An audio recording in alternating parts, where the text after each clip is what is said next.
Friday, March 5th, 2010, filling in for Regis today, Anderson Cooper.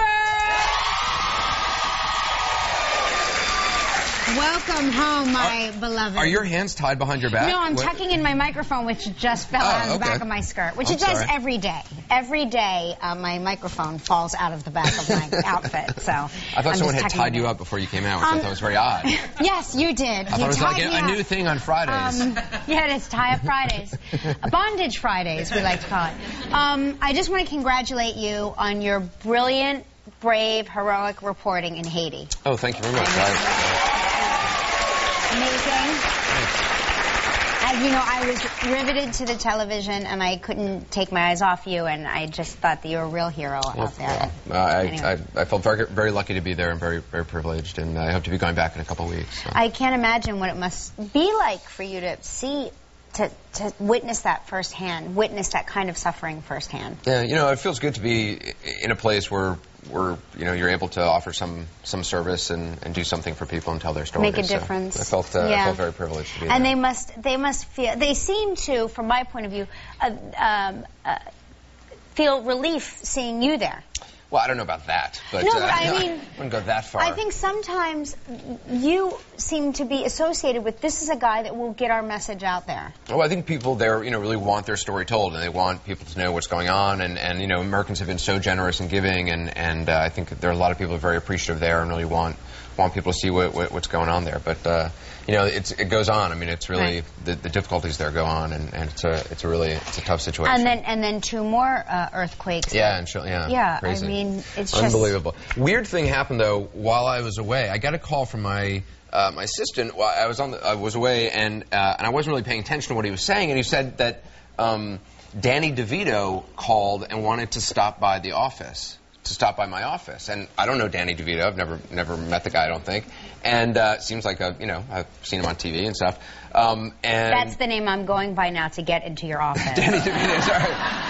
Well, it's funny. So since you filed that restraining order against me, so I wasn't really listening, and I was like, okay, yeah, sure. If he wants to come by the office, that's fine. And I'm sure my assistant told me why he wanted to come by. Anyway, turns out he has this thing where he goes to people's offices and he takes off his shoe and he photographs his foot in people's offices.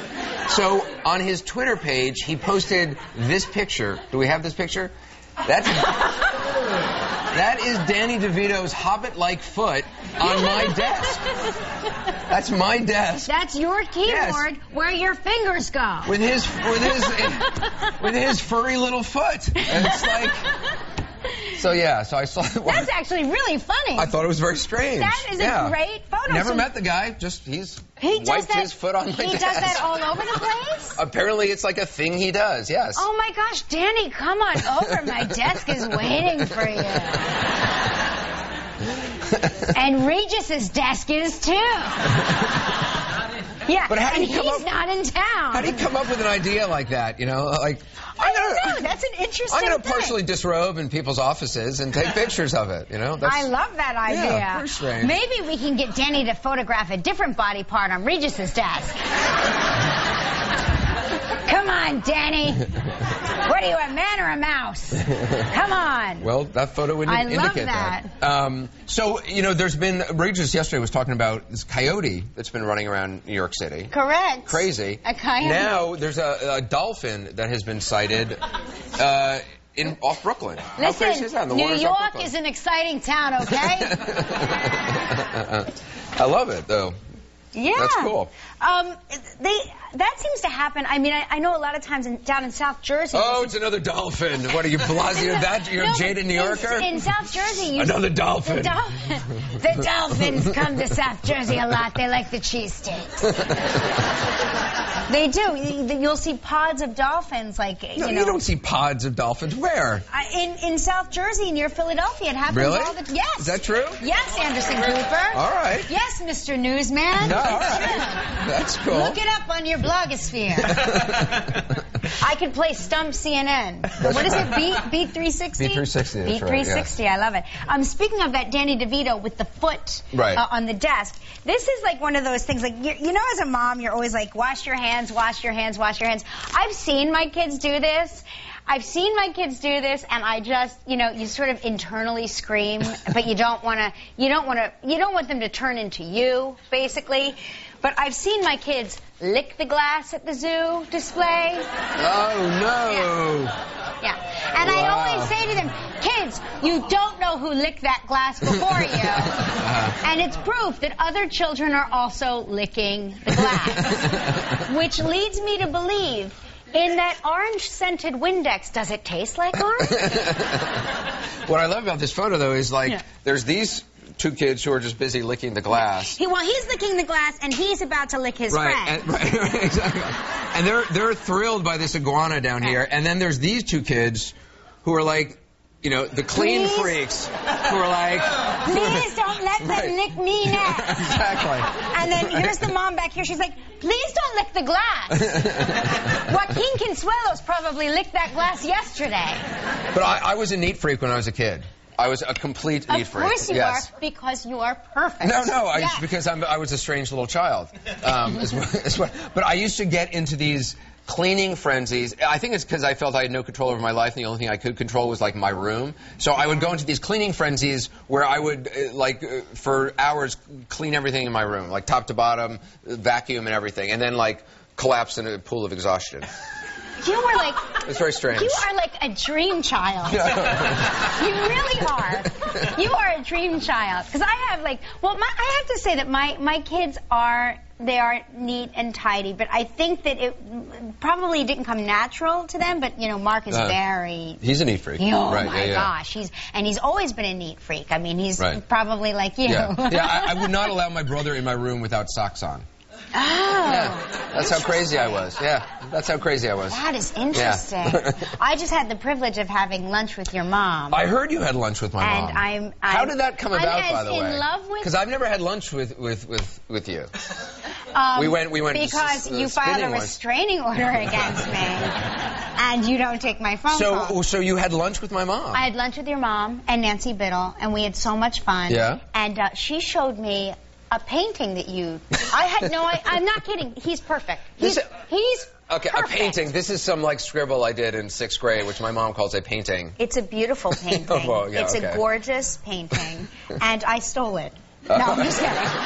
No, it's a beautiful... I had no idea that you were so artistic. But, of course, your mother's artistic, and I had no idea that you had that ability. Well, I don't have that ability. It's beautiful, and he is perfect. So what do you talk about with my mom? We talk about you. No, we talked about a lot of things. We talked about our horoscopes and her exciting life. Do you believe in horoscopes? I do, yeah. Really? Oh my gosh. Your mom sent me a book last night. A horoscope I told you book? I sent her the book Sextrology. I'm uncomfortable. Yeah, I know. This could make some people uncomfortable, and those of you who it doesn't make uncomfortable, sent my mom a book called Sextrology? Yes, it's about your physical... My mom's 86 years old. You sent her a book called Sextrology? And your mother is as relevant as ever. Yeah, well, she just wrote an erotic novel, but I mean... I'm not trying to encourage this sort of thing. She loves this book. Anyway, it's like how it's your sexual and physicality within your zodiac sign. This is my mom. I don't want to hear about it. And who your perfect, sexual partner is. Right, my mother you're talking about. I'm just saying. So then she sent me a book about your zodiac sign on your specific birthday and the traits that people have, say, born on October 2nd. Oh, come on. Do you really believe any of this? So Mark, no, I do believe all of it. All of it. I read your birthday and I totally believe it. Anyway, so I was reading Mark his birthday, and we couldn't believe how much like Mark it was. And then I read him Michael's, our oldest son's birthday, who's June 2nd. And then I read my daughter's and my son's, and I got to myself, and I'm like, Mark, can you believe how much like me that is? Silence. And I'm like, can you believe it, babe? Babe?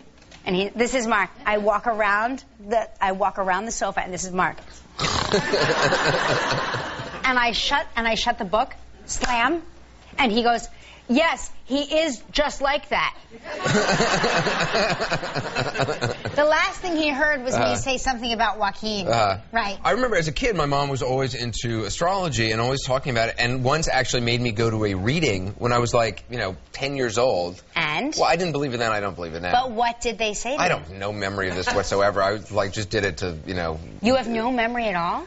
No, actually, of this. But I do remember my mom once got an astrological reading from a guy named Walter Mercado. Does anybody know who Walter Mercado is? Walter Mercado. Right, Walter Mercado. What was he wearing? Right. If you've ever seen Univision, there's this guy named Walter Mercado who's on it, who I think is from Puerto Rico, who I don't know how to describe him exactly. He wears capes.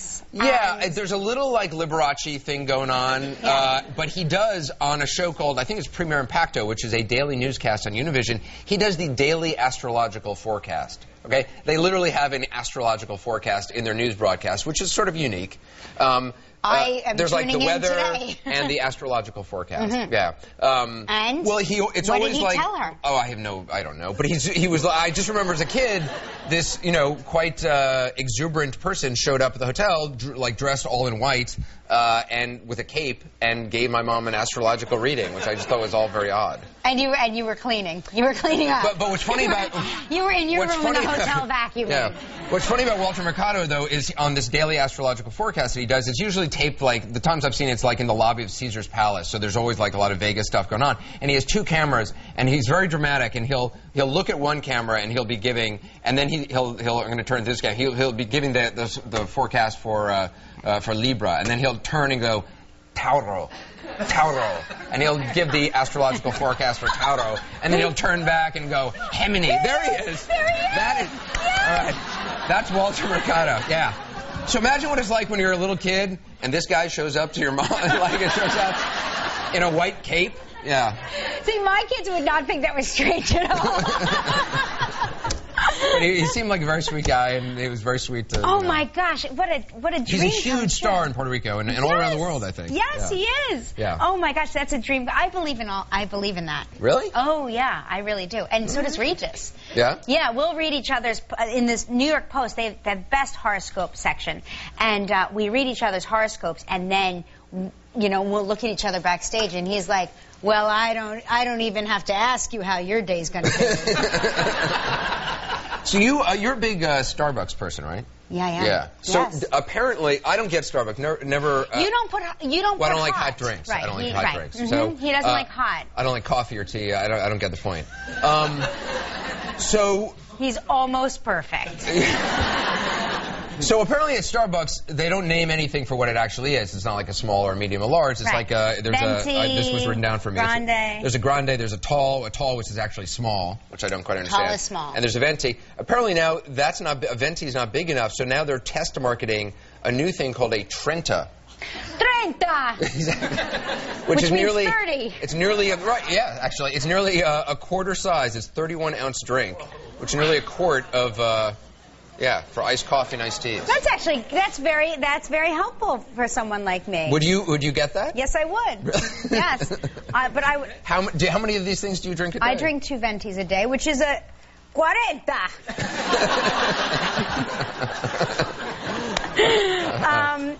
I drink 2 ventis a day. Yeah? Yeah, and I love it.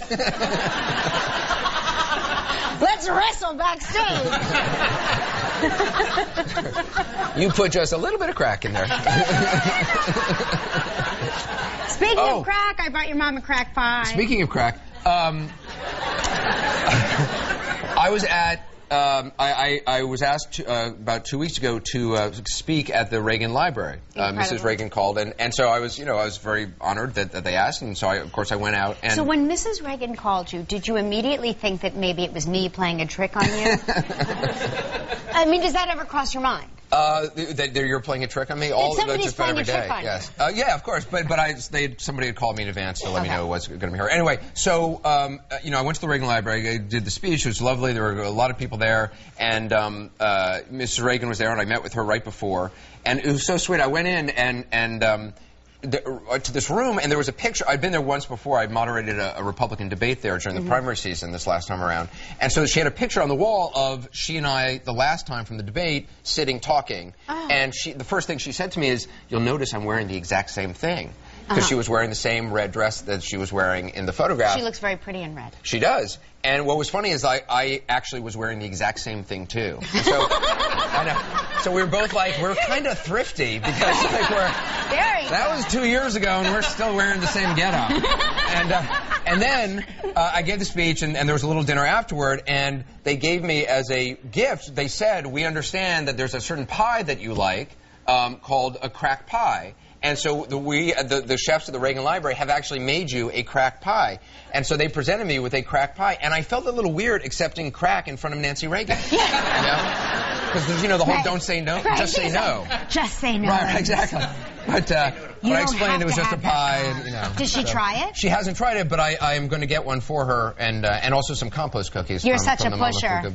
Yes, exactly. Yeah. I learned how to make those cookies for you. I saw that segment. Yeah. I got very excited. Those cookies have everything in them. I had no idea. Yeah. I can put anything you want in those cookies. Whatever you want. Like if there's something and you're like, "Kelly, I wish it had more beef jerky," I would put beef jerky in your compost cookie. Right. Yeah, I know. Beef jerky. Why not? Who would have thought? Right. We got a very big show today. Yes. Huge show today. John Walsh is here from America's Also, record-holding Olympic medalist speed skater Apollo Anton Ono is here. Incredible. And I have it right here, everybody. I have Live's Beautiful Baby. The winner will be announced today on the show. Very exciting. Yeah. A lot of very beautiful babies. All right, it's time for the Winter Wake Up Trivia A-Go-Go, shall we?